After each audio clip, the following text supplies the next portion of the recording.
My name is Tomas Hessler. I'm a PhD student at the Centre for Bioprocess Engineering Research at the University of Cape Town. This presentation will discuss the microbial ecology of biological sulfate-reducing reactor systems developed for the treatment of acid rock drainage. This process is catalyzed by a diverse group of microorganisms called sulfate-reducing bacteria, or SRB. These microorganisms use sulfate present in the ARD as a terminal electron acceptor coupled to the oxidation of a supplied electron donor. The reaction generates sulfide, which can be used to precipitate heavy metals in the ARD, or can be partially oxidized in a secondary process to form elemental sulfur, a value-added product. At CBER, we're looking to apply this process to develop a low-cost and sustainable remediation strategy for sources of low-flow acid rock drainage. In the study, we wanted to learn as much as possible about the microbial communities of these systems and link particular SRB to reactor performance.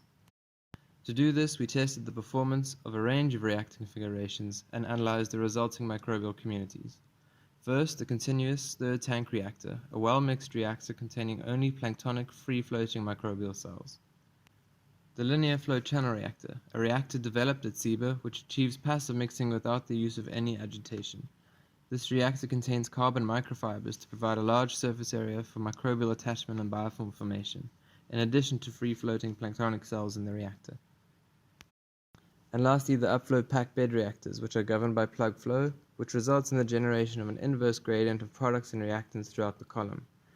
This reactor contains polyurethane foam to facilitate the formation of a biofilm in addition to free-floating planktonic cells within the reactor. These reactors were operated under the same operating conditions and were simultaneously inoculated with the same sulfate-reducing microbial culture. The reactors were operated continuously, being fed the same synthetic ARD, with either acetate or lactate as the provided electron donor. Once these systems achieved steady-state performance, the microbial communities were analyzed. From these systems, 12 SRB were initially identified. 6 were found within any one of the planktonic microbial communities, and all but one of these were present in one or more of the biofilm communities. Most of these SRB could be implicated in acetate oxidation, whereas a smaller subset were capable of lactate oxidation, nearly all of which were present within a planktonic microbial community. 2 SRB were exclusively found in reactor zones which exhibited higher reaction rates, while 3 SRB were isolated to zones which showed sustained sulfate reduction at very low substrate concentrations. And when these systems were operated at high dilution rates, only 2 SRB were capable of sustaining high enough growth rates to prevent cell washout. This means that the choice of reactor configuration, even under the same operating conditions, has a strong influence on the resulting SRB community.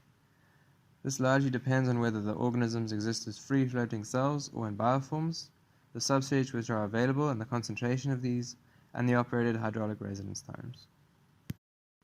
With this in mind, we are currently investigating whether these systems can be tailored in how they are designed and operated to select for specific SRB communities with the aim of enhancing the performance and robustness of these systems.